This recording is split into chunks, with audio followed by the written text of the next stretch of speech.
Hey folks, Simplicity Customer Success back with you with another how-to video.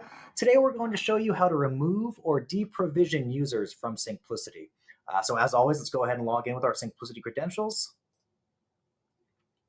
Now from here, we're going to go directly to user accounts because we want to manage the users currently provisioned. If you remember from our last video, we added Frank as a user to the account. Unfortunately, things did not work out for Frank, and he is no longer part of our organization. So we need to remove Frank as a user within Syncplicity. So right here, we can see his information, and let's go ahead and click into Frank.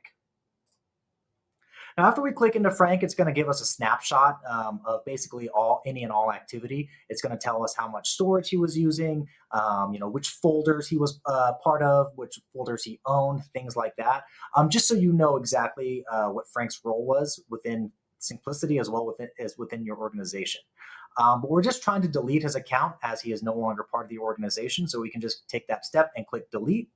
Now here is a pretty nifty feature. We're going to give you a delete account confirmation. So what this is yes, this user is deleted and this user can no longer access Syncplicity or their files within Syncplicity. However, you as an administrator who deleted the account, you do have access to Frank's folders, files, and data within Syncplicity for up to 30 days.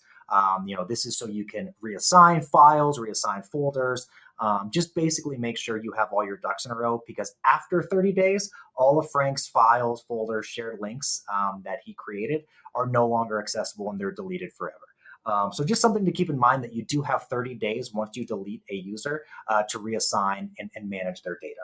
So let's go ahead and agree to that 30 days, and we'll click delete account. And there is no confirmation really you receive. You will see his status has changed to pending offboarding, which says 29 days left. Obviously, that is the 30 days that we just spoke about, to where we have to go in and manage his data. Lastly, for a sanity check, let's go to our dashboard to confirm. And yep, in our old video, we had 2 of 5 activated. Now we only have 1 of 5. This is confirming that Frank's access has been revoked. That's pretty much it, folks. Pretty easy to deprovision a user. Looking forward to the next video. Take care.